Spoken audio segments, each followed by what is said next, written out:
Hi, this is Iris at the Polyform Design Center, and today I'd like to show you how to use the Sculpey clay bead baking rack. We just call it the baking rack. I wanted to give you the correct title. The baking rack comes in this neat little package, and yet you're able to bake lots and lots of beads on it. It comes with the plastic enclosure attached with 3 staples. What I do is I take the side staple and the bottom staple out, and I maintain the package like this because after I use it, I'm going to put it right back in here and have a nice little container for the bead baking rack. So what the rack comes with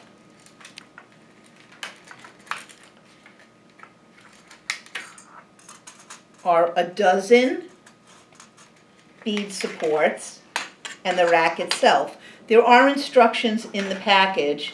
I just wanted to show you the easy way to do things. Some people are a lot more visual. What I did was I cut a piece of mat board the same size as my toaster oven, and this is the bead baking rack, and you can just set it up just like this.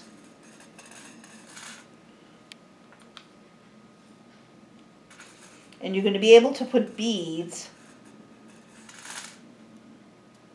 on all of these bead supports, and they bake on both sides. Okay, so what you do, so I have a few beads here. I'm not sure exactly which ones are going to show up better, but you could use a needle tool, and you can use the Barbara McGuire method of sticking the needle tool in the center of a round bead, and then using your Zen method, twisting it straight through the bead. Then what I do is I usually go in from the other side just so it has 2 neat edges. Okay, so that's one method. Then you just put it on the bead support for the baking. Already has a hole on it. Great.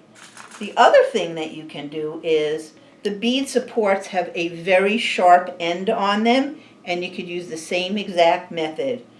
Find the center of your bead.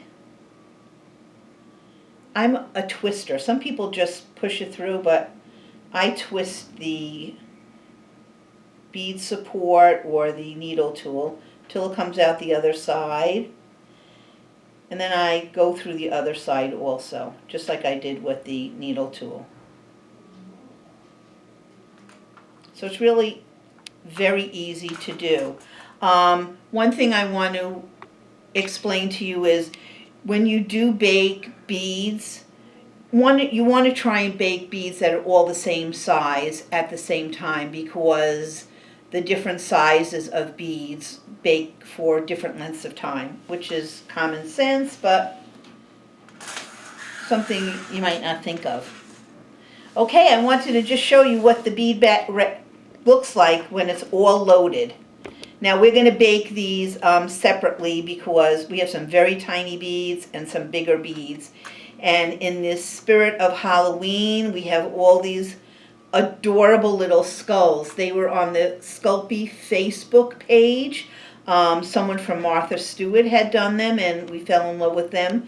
So Stephanie and I made some this morning.